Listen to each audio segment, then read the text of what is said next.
Ndërkohë është momenti për të analizuar disa dhënat e tjera, duke qenë se kemi një panoramë pak më të qartë për mbajtjen që do të ketë Parlamenti i ri. Me mua është bashkuar në studio Gjorgjina Deta, drejtuese e Scanintel, për të diskutuar në fakt se çfarë risish ka Parlamenti i ri në këtë mënyrë. Krishtik mi mbroma, mirë se u gjej.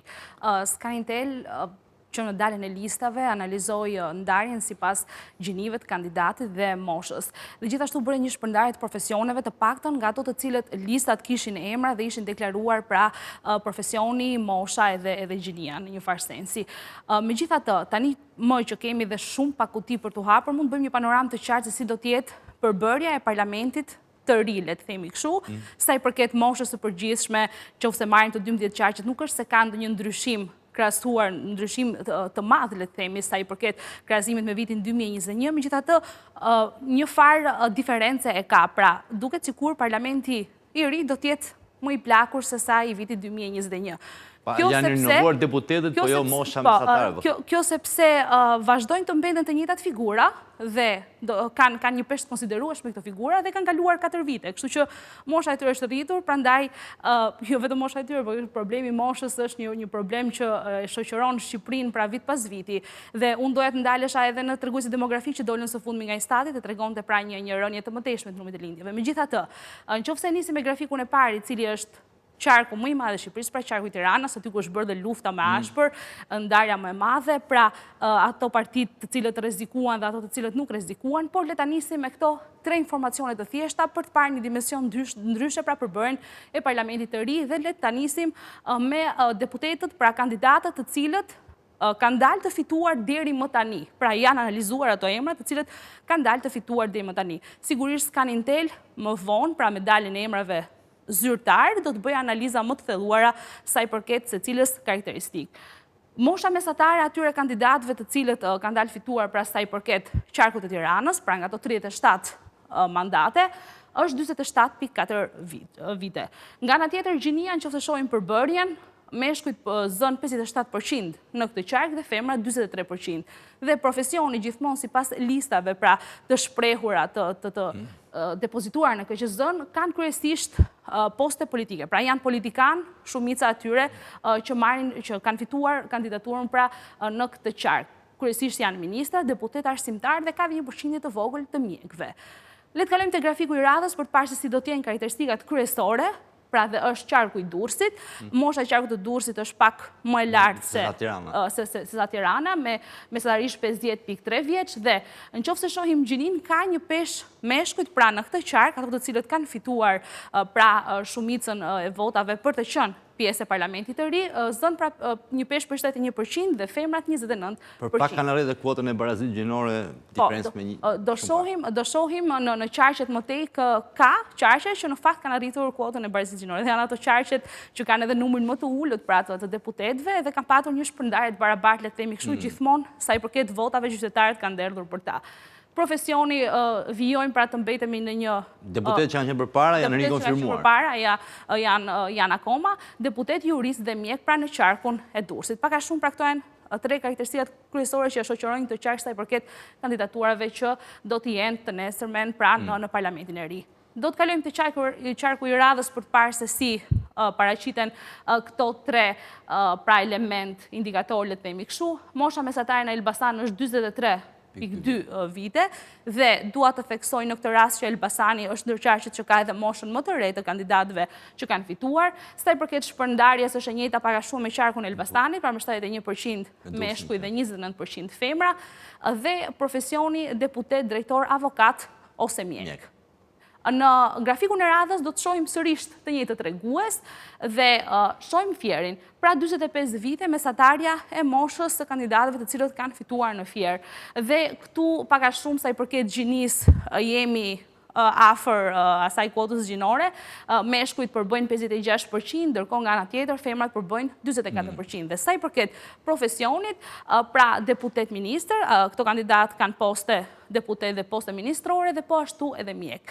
Në qoftë se rikujtojmë një ndër puntatat e para të Election Room, ku unë solla profilin e një kandidati të Partisë Socialiste dhe profilin e një kandidati të Partisë Demokratike, pra kanë punuar në administratë kryesisht, kishim mjek, kishim dhe arsimtar. Prandaj, në momentin që do të kalojmë këto grafik, do të shohim që ky profesion pra do të vijojë të mbetet sepse kanë patur dhe peshën më të madhe të profesionit ndër 2026 kandidatët që kanë garuar në 11 maj.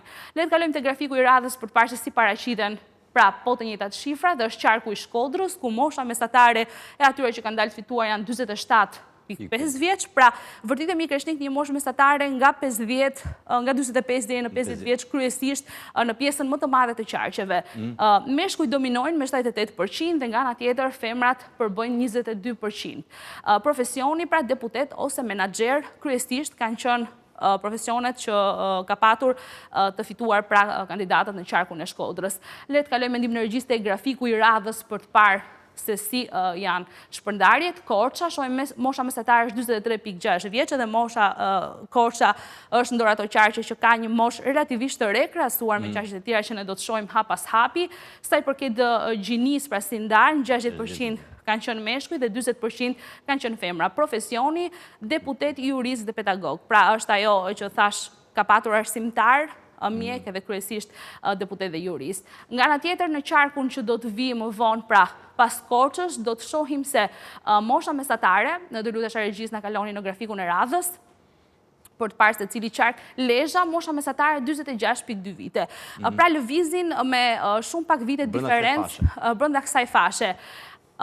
Kur e ndam sipas partisë moshën mesatare, kishim partit ato që ishin më të plakura, le të themi, kështu formacionet më të plakura, ishte Partia Demokratike, Koalicioni Euroatlantik dhe Partia Socialiste, Djathtas për Zhvillim, dhe duke marrë në konsiderat që kanë dhe peshën më të madhe, pra Partia Socialiste, Partia Demokratike, sa i përket vendeve, dominon edhe gjinia, gjithashtu dominon edhe mosha më e madhe. Mundësia ishte ajo parti që kishte kandidatët më të rinj.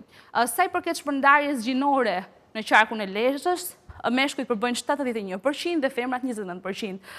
Deputet dhe sipërmarrës është profesioni pra që dominon fituesit e këtij qarku, të paktën nga të dhënat e deri më tanishme. Do ketë ndonjë gazetar besoj aty? Po.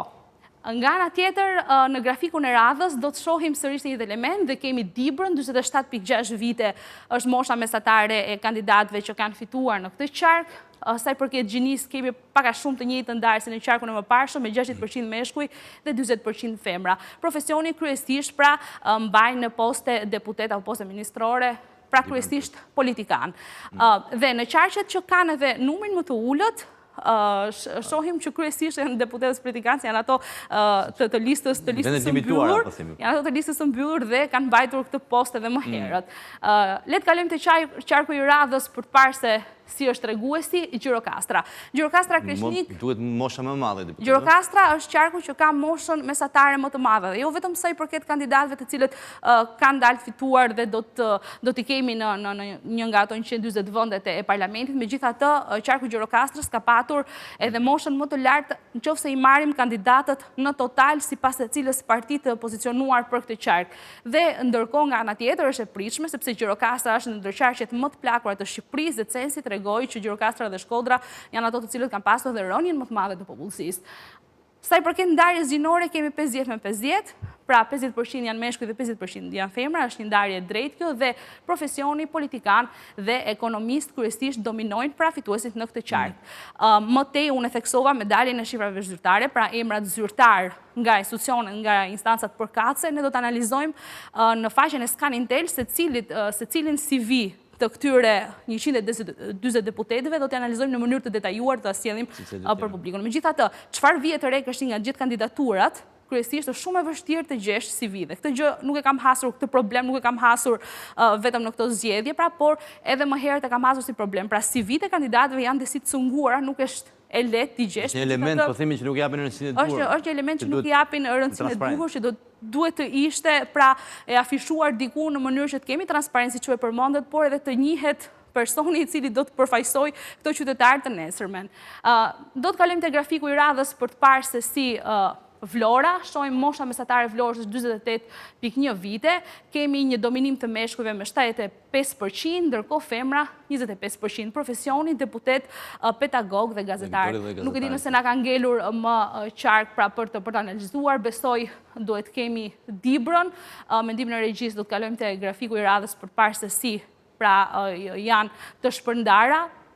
Megjithatë Kreshnik qofse... Besoj që gazetarë nuk do ketë vetëm Vlora, besoj do ketë edhe në Lezhë, ka Tirana ka gazetarë. Po, Tirana ka gazetarë, në Lezhë ka gazetarë. Kemi pasur një garë gazetarësh, disa që nuk kanë fituar. Vlora ka gazetarë, unë e theksova, do t'i analizojmë secilin, do të vendosim emrin e secilit kandidat në qendër kombëtare të biznesit për të parë se sa biznesmen ka, për të parë se sa ekonomist ka. Megjithatë, ajo çka vjet e re nga të dhënat e përgjithshme Kreshnik, shohim që Shqipërinë do ta përfaqësojnë kandidat me një moshë mesatare nga 45 deri në 60 vjeç, qofshë marrim konsiderat edhe qarkun e Gjirokastës, po kryesisht në një moshë mesatare mbi 55 vjeç, do të dominohet kryesisht nga meshkujt.